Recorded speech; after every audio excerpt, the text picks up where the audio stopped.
In our number 10 spot, we have the crab migration. Every year on Christmas Island, a wonderful natural event occurs that has blown the minds of people everywhere. 120 million red crabs make their way into the ocean. This happens every year in December on this island that is an Australian external territory and is located in the Indian Ocean. Apparently they emerge from the forest and make their way to the ocean to breed. That's a lot of crabs in heat. The locals love it, of course, and are used to it, and in fact they try as best as they can to help them on their journey to the water. How magical. And the crabs are red, and they come out in December on Christmas Island. How festive. I must put this on my bucket list. In our number 9 spot, we have blue lava. Yes, as miraculous as this may sound, lava may appear to be blue in one area. In Indonesia, there is a volcano that has blue lava. This volcano is called Kawah Ijen. Technically, the lava itself is not blue. It's the same as lava from any other volcano. But what makes it different from the other volcanoes is that this volcano has an extremely high quantity of sulfuric gas. When exposed to the oxygen in the air, the sulfur will burn and its flames will be bright blue. There's so much sulfur, and that is why the lava appears to be blue. But this is only visible at night. Pretty awesome. In our number 8 spot, we have the green sun. I am one to love sunrise and sunset, so the idea or the possibility of seeing it in a different way is so cool to me. It's known as the green flash. Basically, at a very specific point when the sun is rising or when it is setting, it will appear green. Apparently, it is hard to see it unless you are looking at it from the water, and it is only for a second or two. It sounds magical, to be honest. I hope I see it at some point in my life. There is some folklore attached to it where it is said that after you see the green flash, you'll never go wrong in matters of the heart. That's quite vague, to be frank, but whatever. I like the thought of having blissful interactions with people for the rest of my life. I must try to see this flash. In our number 7 spot, we have underwater circles. Deep in the ocean, you will see a most miraculous thing. A giant symmetrical circle so detailed and complex that it makes you think that there's no way that this wasn't man-made. Well, you would be wrong. It's made by a specific fish called the pufferfish, and apparently the male puffers make these ornate circles to attract mates. Once these circles are formed, the females come to inspect them and then decide whether to mate with them or not. Honestly, this sounds a lot like human beings. Men, get their lives together, and when the females see that they're neat and tidy, have a job, and adult to some extent, they feel comfortable to mate with them. We are all the same in this circle of life. Anyways, this is really cool, and my inner perfectionist is just so pleased to see such perfection under the sea. In our number 6 spot, we have the biggest lightning show. I have always been drawn to lightning, and I have always thought it to be so cool to witness, but I did not know that there was a place on Earth where you could witness it for 160 days of the year. What? There is a lake in Venezuela called Lake Maracaibo, and above this lake, you can view a raging lightning storm for 160 days. Now that is something to see. I wonder if the people in the nearest town have trouble sleeping. I'm going to assume maybe not, as they might be used to it. Apparently above this lake, on average, about 232 flashes occur each year. That honestly doesn't feel like much though when you hear on average the planet experiences about 44 flashes per second. But still, in one area, that's a lot. It's quite the show to see. In our number 5 spot, we have the monarch butterfly migration. I have always been a fan of butterflies, so this one truly excites me. To witness a monarch butterfly migration is to feel as if you are witnessing a miracle, a tourist has said. Across the USA and Mexico, you may be so lucky to witness this. Especially in a reserve in Macheros, Mexico, you will find hundreds, if not millions, of butterflies flying around and mating. It looks truly really miraculous. When I was a kid, I actually used to think that monarch butterflies were lucky because every time I would see one, something really miraculous would happen. So my younger self would have gone crazy to have seen a place like this. You can actually see this incredible phenomena at the Monarch Reserve in Mexico, and they recommend to go between late November to February when the butterflies are in their peak. In our number 4 spot, we have Rainbow Rocks. I know, you're probably thinking, Melissa, come on, Rainbow Rocks? Is this real? Yes, it most certainly is. There's a place called Yangtze Dangsha National Geological Park in China, and inside this park are rocks that are technicolor. Some of the hills have rocks with stripes in different colors, and during the sunrise and sunset, you will see a beautiful rainbow breathtaking scene unlike nothing you have ever seen before. What was once under the ocean over 540 million years ago, as tectonic plate collisions took place over the years, the land folded into mountains and rose above the sea. It is said that due to continuous river and wind erosion of the area over the thousands of years, that is how this area gained its colors. A must-see in your lifetime. In our number 3 spot, we have Blood Falls. In the early 1900s, there was a waterfall discovered in Antarctica that was blood red. Of course, this mystified scientists for many years, as this was nothing they had ever seen before. Why was there a waterfall of blood coming from a glacier? How was this water red? Well, in 2003, it was discovered that the water was red due to high levels of iron in the water. When the water was exposed to the oxygen in the air, it became iron oxide, aka rust. So basically, it's really just a waterfall of rust. Not as cool as you would have thought, eh? But still, probably quite the sight to see. In our number 2 spot, we have flowers in the desert. In a desert called Atacama, located in Chile, a very strange phenomena occurs. It is called Deserito Florido. Apparently over 200 species of flowers inhabits this desert. This desert is one of the driest places on the planet, and the flowers only bloom during heavy rainfall around mid-August every 5 or 6 years. But when it does, it is beautiful to see.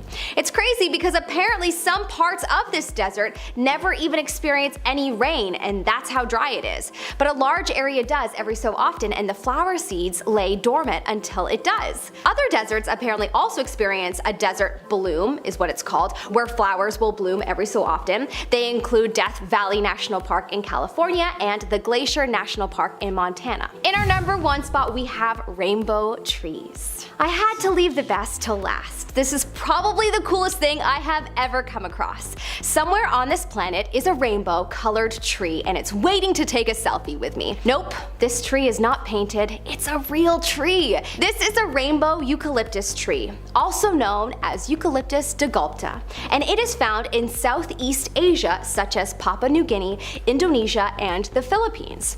When it sheds its bark, it reveals a bright green bark, and as it ages, it changes into blue, then purple, then orange, and then a maroon. It sheds in different areas at different times, thus creating a rainbow look. How wonderful! I can't believe I haven't ever heard of this before. I hope I get to see this at some point in my life. Starting with number 10, ever heard of the phrase once in a blue moon? Well, there's a reason for that. Blue moons are actually fairly common and usually occur every 2 years. Full moons follow a 12-month cycle, though it takes around 29.5 for the cycle to complete, meaning the 12 full cycles occur every 354 days, 11 days short of a full year. So eventually an extra 13th moon occurs known as the blue moon. But what's actually even more rare are 2 blue moons in 1 year. The last time this occurred was in 2018, and scientists anticipate that this will happen again in 2037. So keep a tally and make sure to catch all 14 that year. Coming in at number 9, if I were you, I'd get your camping gear ready. Write down a list of wishes and head out to the wilderness to witness the Perseid meteor shower set to occur on August 11th and 12th. They usually happen only once a year and is considered the meteor shower of the year. It is known as one of the most plentiful meteor showers, with over 50 to 100 meteor showers raining from the sky. That's potentially 100 wishes to make. Perseids are also known for creating fireballs, larger explosions of light that last longer than the average meteor. It should be viewable in Ontario and northern Quebec. So hopefully that works for you. The best viewing time is right before dawn, so stay up late or wake up early. Grab a cup of joe and a blanket and witness the magic. Coming in at number 8, if you think thunderstorms only happen on Earth, well, you're dead wrong, obviously. Considering the last 2 weeks have been rain city, thunderstorms feel a little too common right now. But this thunderstorm not only occurs on a different planet, there have only been 6 recorded since 1876. The Great White Thunderstorm on Saturn occurs 1 every 29.5 Earth years. They are massive convective storms that appear as giant white blobs on the planet's observable surface. The last recorded storm was in 2010, which means within our lifetime we should see another one around 2040-ish. Just enough time for you to get a big awesome telescope so you can catch the wondrous event in your very backyard. And coming in at number 7, volcanoes, aka the pimples of the Earth's crust, or at least that's how I see them. Volcanoes may look just like your average Himalayan mountains, but are actually slumbering giants of destruction. There are many across the planet that are overdue to pop, some having not been disturbed for thousands of years. However, scientists have a list of volcanoes they are carefully watching that they think might explode in our lifetime. One such volcano is Mount Shasta in California, which last erupted in 1786 and is considered one of the most dangerous volcanoes in the US. Mount Paektu in North Korea last erupted in 1903, and scientists also think it's almost ready, especially considering nuclear explosions nearby may have triggered it. Hopefully we don't experience these in our lifetime, but we better be ready if we do. Coming in at number 6, calling all Mark Twain fans. I know I reported this one on one of my previous videos, and apparently I said the name wrong. Sue me. I'm sorry, guys. I mean, I thought it was Halley's or Halley's. I don't know. To be fair, my roommates and I got into a fight about how it's pronounced, and even the internet is indecisive on how it's pronounced, so I'm gonna say it both ways. Anyways, Halley's Comet became famous when Mark Twain tied his life and destiny to it, considering his life both began and ended in both the years it visited our lonely planet Earth. So this news is mostly for anyone born in 1986, as that was the last year Halley's Comet was seen, and it's set to come back in 2061. Hopefully you don't pull a Mark Twain and you live longer than that, but be sure to mark it down anyways. Coming in at number 5, an aquatic rainfall. It's Raining Men by the aptly named Weather Girls is an iconic anthem and has the power to summon even the most deeply rooted wallflowers to the dance floor. Remember dances, guys? Those were fun. Anyways, but perhaps tadpoles or frogs might have been more accurate because though rare, it has been known to happen. Powerful thunderstorms, tornadoes, and waterspouts have powerful updrafts and can be known to sweep aquatic animals along with birds and insects up into the sky. But what goes up must come down, and one day you could be sitting down in a cafe and piles of frogs land on the canopy above you. Nobody knows when this is going to happen, and it doesn't always happen every time there's a thunderstorm. It's rare, which is why it's on this list. But the fact that it could happen anywhere means one day it might just happen to you. I honestly don't know which is more rare, raining frogs or being able to sit in a cafe. Coming in at number 4, this next one is definitely going to happen in our lifetime, as it's happening this very month. On May 26th, a total lunar eclipse is set to occur. A total lunar eclipse is when the closest and biggest full moon of the year will sweep through the Earth's dark umbral shadow. Total lunar eclipses like this one carry with them a wealth of lore and myths from around the world. The Mesopotamians believed that this was an attack on the moon by 7 demons. While today, the Batamalima people in Togo and Benin believe that this is a time for people to come together and resolve feuds and their anger. The last time an event like this occurred on a supermoon was 2.5 years ago, so make sure to make it count. Coming in at number 3, we have triple Jovian eclipse. Next up, we have not 1, not 2, but 3 eclipses, except it's not on the moon, it's on Jupiter. The triple Jovian eclipse is really rare and can be identified by 3 black dots lined up on the surface of Jupiter. The black dots are 3 Galilean moons, Io, Callisto, and Ganymede. Jupiter has 16 moons in total, and the 3 mentioned are among the biggest in its orbit. The last time this happened was in 2004. It was spotted by the Hubble Space Telescope, but because it moves so fast over Jupiter's surface, it's been difficult for researchers to capture the entire event. But as the next Jovian eclipse is set to happen in 2032, they hope they'll be able to capture it in more detail. Coming in at number 2, a total solar eclipse. Unfortunately, you can't look at this bad boy straight on, so get ready to get crafty. The next total solar eclipse is set to appear in 2045. They are super rare, and the last one happened in 2017. Imagine where you'll be in 2045 8:45 and make sure you've got some proper eyewear with you. A total solar eclipse is when the new moon passes between the sun and the earth and casts the darkest part of the shadow on the earth. It looks like a disc is blocking the sun, but if you look at it straight on, you may go blind, so don't do that. But if you can, find a way. During annular and partial eclipses, the moon is only blocking part of the sun, but during this one, the whole world is cast in darkness, like the shortest night. As for the specific date, we don't know yet, so make sure to set a reminder for your future self to keep an eye out. Or don't.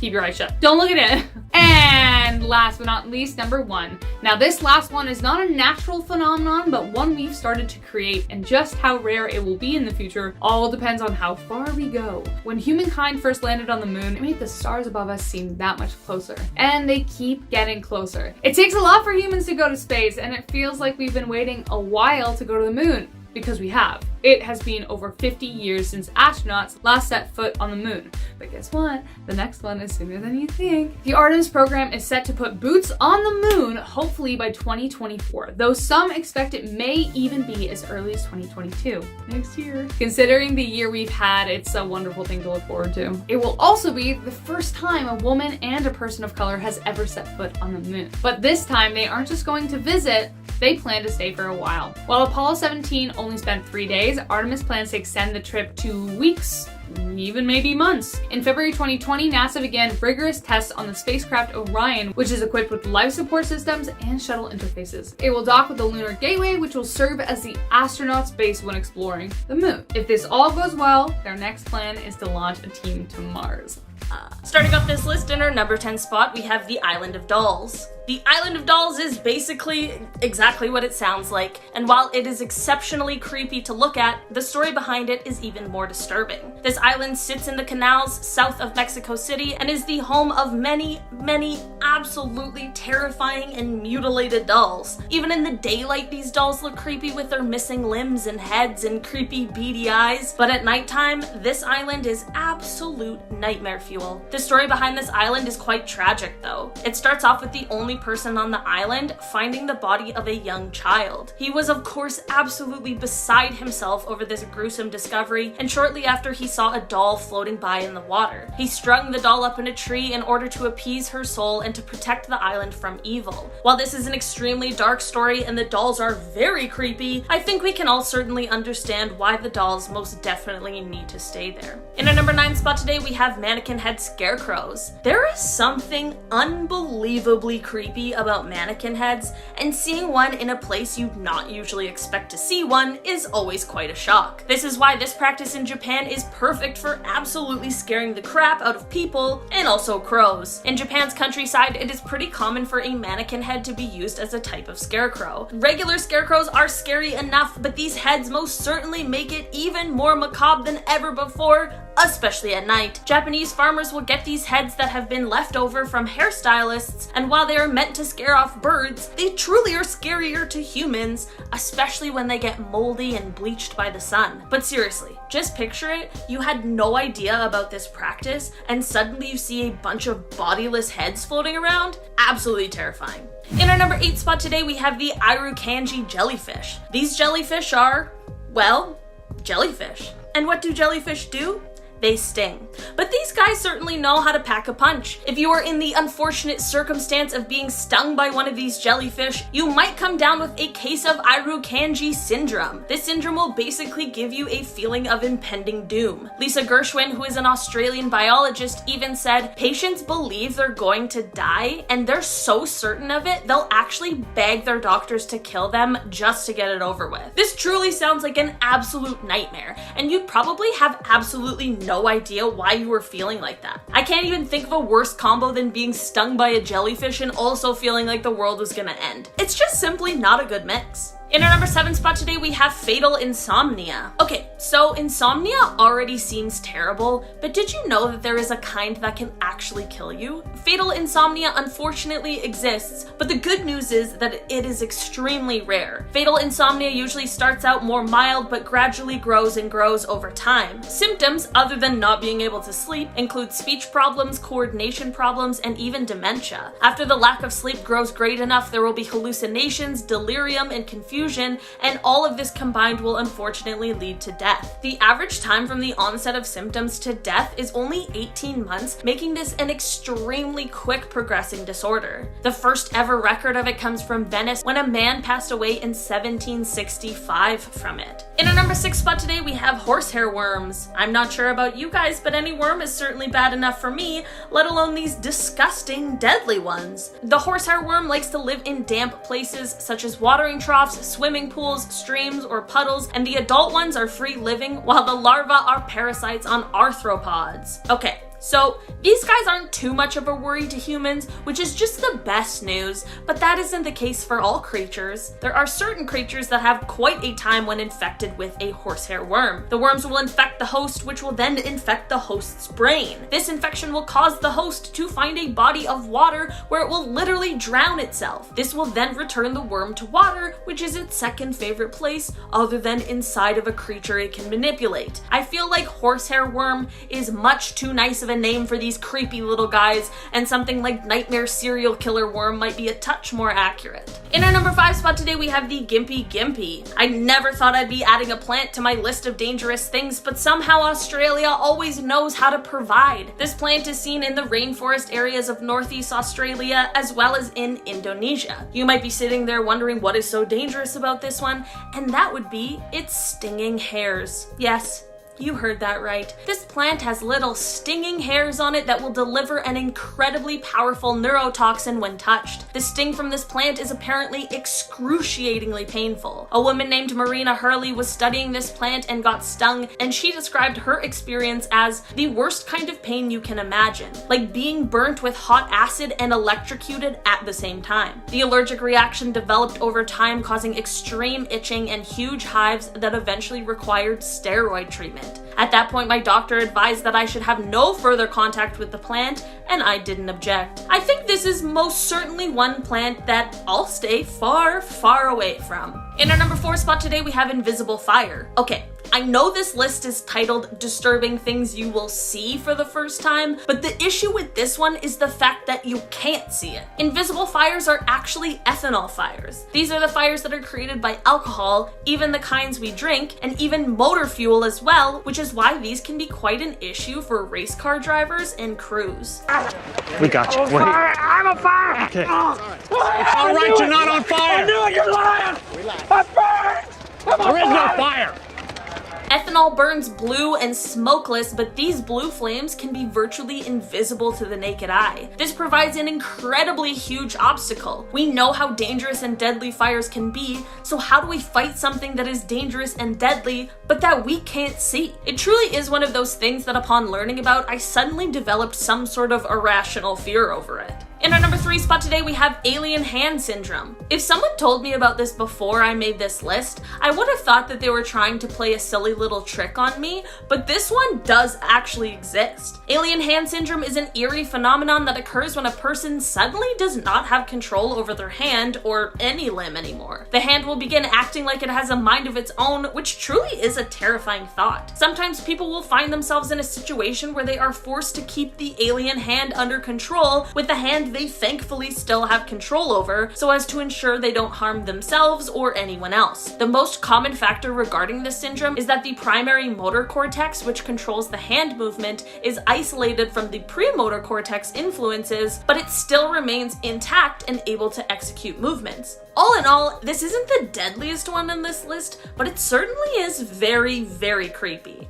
In our number 2 spot today, we have locked-in syndrome. We've all heard of sleep paralysis, but what if I told you there was a worse, scarier version of it? Locked-in syndrome is like sleep paralysis, but the awake version. It's a condition which renders the patient completely unable to move, aside from vertical eye movements and blinking. The patient is completely conscious and aware of what is happening and able to communicate with eye movements, but everything else is, well, locked in. The cause of this is due to damage in the lower brain and brain stem, with no damage to the upper parts. This can happen from things like poisoning, a brainstem stroke, a traumatic brain injury, or a lesion of the brain stem, as well as other factors. The scariest thing, however, is that there's an even worse version called total locked-in syndrome, where the patient isn't even able to move their eyes. Unfortunately, most people who experience this never have any significant motor function return, as there isn't really a cure cure or a treatment. There have been people though who have made a spontaneous full recovery,